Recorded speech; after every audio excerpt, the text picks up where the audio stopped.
નમસ્કાર મિત્રો, પાકિસ્તાનનો દક્ષિણ પશ્ચિમ ભાગ એટલે બલુચિસ્તાન. બલુચિસ્તાનમાં તાજેતરની ઘટનાઓએ ફરી એકવાર આ પ્રદેશની રાજકીય સ્થિતિ પર સૌનું ધ્યાન ખેંચેલું છે. શું આ સંજોગો બલુચિસ્તાનને એક નવા દેશ બનવાની સંભાવનાઓને વેગ આપી રહ્યા છે? શું ભવિષ્યમાં બલુચિસ્તાન સ્વતંત્ર રાષ્ટ્ર બનશે? આજના વિડીયોમાં તેના વિશે વિગતે માહિતી મેળવીએ. બલુચિસ્તાન ઈરાન અને અફઘાનિસ્તાનની સરહદે સાથે અરબ સાગરના કિનારે આવેલું છે. 15મી ઓગસ્ટ 1947ના દિવસે ભારત અને પાકિસ્તાન અલગ થયા. આ અલગ થયા તે સમયે બલુચિસ્તાન સ્વતંત્ર રહેવા માગતું હતું. કલાતના છેલ્લા ખાન અહમદ યાર ખાન અને મોહમ્મદ અલી જીના વચ્ચે સારા સંબંધ હોવાને કારણે તેઓ એવું માનતા હતા કે મોહમ્મદ અલી જીના બલુચિસ્તાનને સ્વતંત્ર રાખવામાં મદદ કરશે. વર્ષ 1948માં મોહમ્મદ અલી જીનાએ બળજબરીપૂર્વક બલુચિસ્તાનને પાકિસ્તાન સાથે ભેરવું. ત્યાંથી BLA આર્મી એટલે કે બલુચિસ્તાન લિબરેશન આર્મી પોતાની આઝાદીની લડત લડી રહ્યું છે. વર્ષ 1948, 1958, 1962 અને 1973ના વર્ષમાં બલુચિસ્તાનના લોકો દ્વારા આઝાદી માટે વરવો કરવામાં આવ્યો. પાકિસ્તાન તેના સૌથી મોટા વિસ્તાર બલુચિસ્તાનના લોકો સાથે બીજા દરજ્જાનો વ્યવહાર કરે છે, જેથી બલુચિસ્તાનના લોકો પાકિસ્તાનથી અલગ થવા માગે છે. બલુચિસ્તાનનો કુલ વિસ્તાર પાકિસ્તાનના કુલ વિસ્તારના 44% જેટલો ભાગ ધરાવે છે, એટલે કે 3,41,190 ચોરસ કિલોમીટરનો વિસ્તાર ધરાવે છે, જેમાં માત્ર 5% જમીન ખેતી લાયક છે.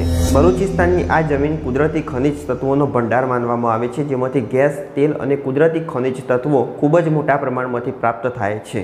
છતાં બલુચિસ્તાનના 80%થી વધારે લોકો ગરીબી રેખા નીચે જીવે છે. બલુચિસ્તાનના લોકોનું કહેવું છે કે પાકિસ્તાન સરકાર અને પાકિસ્તાન સેના બલુચિસ્તાન લોકોનું શોષણ કરે છે અને બલુચિસ્તાનની જમીન ઉપર અલગ અલગ પ્રોજેક્ટ ચલાવવામાં આવે છે.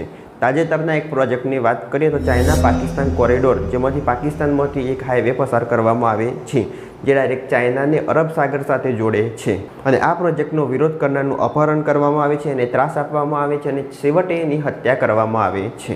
વર્ષ 2001થી 2017 સુધીમાં બલુચિસ્તાનમાંથી કુલ 5,228 લોકો ગુમ થયેલા છે, જેની પાછળ પાકિસ્તાની સરકાર અને પાકિસ્તાની સેનાનો હાથ માનવામાં આવે છે. બલુચિસ્તાનમાં પાકિસ્તાનના અન્ય પ્રાંતોની જેમ સંસદીય સરકારનું સ્વરૂપ છે, જેના વડા રાજ્યપાલ હોય છે. આ રાજ્યપાલની નિમણૂક રાષ્ટ્રપતિ દ્વારા મુખ્યમંત્રીની સલાહ આધારિત કરવામાં આવે છે. બલુચિસ્તાનને વહીવટી હેતુઓ માટે કુલ 8 વિભાગમાં વહેંચવામાં આવેલું છે.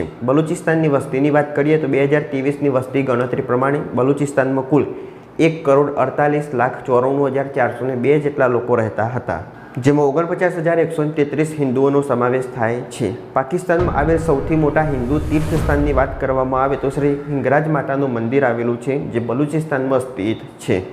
પાકિસ્તાનની રાષ્ટ્રીય આવકમાં બલુચિસ્તાનનો હિસ્સો જોઈએ તો 3.7%થી લઈને 4.9% સુધીનો હિસ્સો બલુચિસ્તાન ધરાવે છે.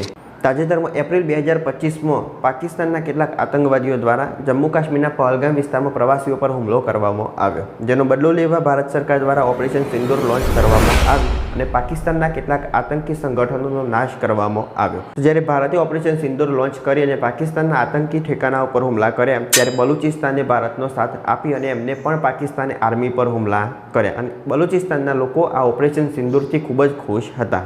9 મે 2025ના રોજ મીર યાર બલોચ દ્વારા પાકિસ્તાનથી બલુચિસ્તાનને અલગ કરી અને સ્વતંત્રતા માટેની ઘોષણા કરવામાં આવી, જેમાં બલુચિસ્તાનના લોકો દ્વારા પાકિસ્તાનના ઝંડા ઉતારી અને બલુચિસ્તાનના ઝંડા લહેરાવવામાં આવ્યા. બલુચિસ્તાનની સ્વતંત્રતાની ઘોષણા પછી બલોચ નેતાઓ દ્વારા ભારતમાં વડાપ્રધાન નરેન્દ્ર મોદી પાસે કેટલીક મદદ માંગવામાં આવી, જેમાં બલુચિસ્તાનને અલગ રાષ્ટ્ર તરીકે માન્યતા, નવી દિલ્હીમાં બલુચિસ્તાનનું દૂતાવાસ ખોલવાનું આયોજન અને યુએનની શાંતિ રક્ષકો તૈનાત કરવા અને પાકિસ્તાન સરકાર દ્વારા પાકિસ્તાની સૈન્યને પાછું ખેંચવા માટે વિનંતી કરવામાં આવી. હવે ભવિષ્યમાં શું યુએન દ્વારા અને વિશ્વના બાકીના દેશો દ્વારા આ બલુચિસ્તાનને અલગ રાષ્ટ્ર તરીકેની માન્યતા આપવામાં આવશે કે નહીં, તેના વિશે આગળના વિડીયોમાં આપણે માહિતી મેળવશું.